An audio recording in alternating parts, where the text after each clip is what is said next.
যদি আবারও France final খেলে আর সেখানে প্রতিপক্ষ হয় আর্জেন্টিনা, তাহলে এবার অন্তত ম্যাচের আগে শান্তির ঘুম ঘুমাতে পারবেন এমিলিয়ানো মার্তিনেজ।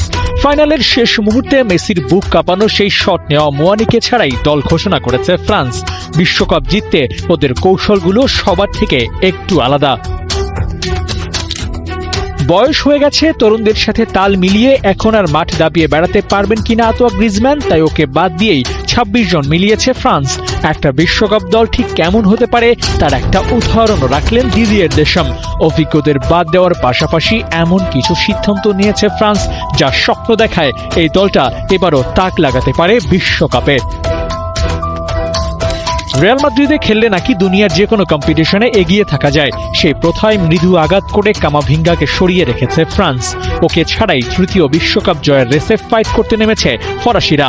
কিন্তু তরুণদের নিয়ে সাজানো দলটাতে ডিজার্ভিং ক্যান্ডিডেট কাউকে বাদ দিয়ে নিজেদেরকে ব্যাকফুটে ঠেলে দেওয়ার মতো কাজও আবার করেনি ফ্রান্স। দলটার প্রতিটা পজিশনেই আছে বিশ্বমানের তারকা। কোনাতে জুলিস কুন্দেরা সামলাবেন ডিফেন্স লাইন আপ। মিডফিল্ডে অবশ্য ওরা একটু বেশি গুরুত্ব দিয়েছে। 18 বিশ্বকাপ জেতা এনগোলো কান্তে নামটা হাইলাইটেড। চুয়ামেনিরা ভালো করলে মিডফিল্ড থেকেই আঁকা হবে প্রতিপক্ষকে ছাড়খাড় করে দেওয়ার নকশা। ফরওয়ার্ড লাইনটা একটু বেশি অ্যাটাকিং কিনা। উসমান দেম্বেলের নাম শুনলে চ্যাম্পিয়ন্স লিগ, লিগ ওয়ানে আগুন ছড়া পারফরমেন্সের কথাই মনে পড়ে। Barcola, Rayan Cherki, Desire Doue, Michael Olise, Thuram কে নেই এখানে।